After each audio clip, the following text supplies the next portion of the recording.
কিসে আসেন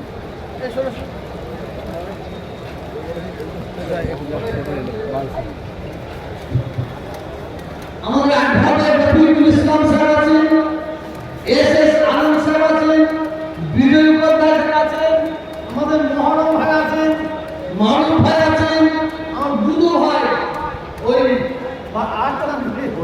মহিনুদ্দিন ভাই আছেন, আমার কৃষ্ণদা আছেন, আর কি নাম না নৌসাদ ভাই আছেন, সব পাশে আছে ইনশাআল্লাহ।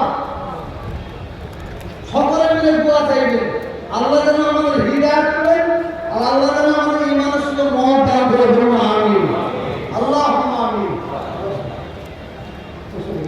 ফজরের নামাজের পরে আখিরি মোনাজাত হবে। ফজরের নামাজের পরে আখিরি মোনাজাত হবে। আখিরি মোনাজাত করে বাড়ি যাবেন। আর ওই করিডোরের পাশে দুটো বই বেরিয়েছে, বইটা সারা বাংলায় পাবেন না। জাগো বাংলার মুসলমান জাগো, জাগো বাংলার মুসলমান জাগো একটা, দ্বিতীয় হচ্ছে ফুলপুরা শরীফের চেপের আগে ইতিহাস অর্থাৎ দাদাগুলোর জীবনী। ওই দুইটা বই দরবারের সম্বন্ধে আপনারা একটা করে নেবেন, ও থেকে অনেক অনেক তথ্য পাবেন।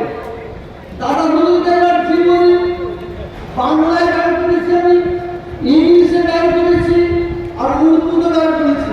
আর জাগো বাংলা লেখক হাবিবুজ্জামান। বইটা আপনারা যদি পারেন টাকা কষ্ট ইংরেজি পড়ে দেন, অন্তত একটা বই রেখে আপনার বাড়িতে মাথায় করে পড়বেন। ইমাম সাহেবকে মাইক দাও।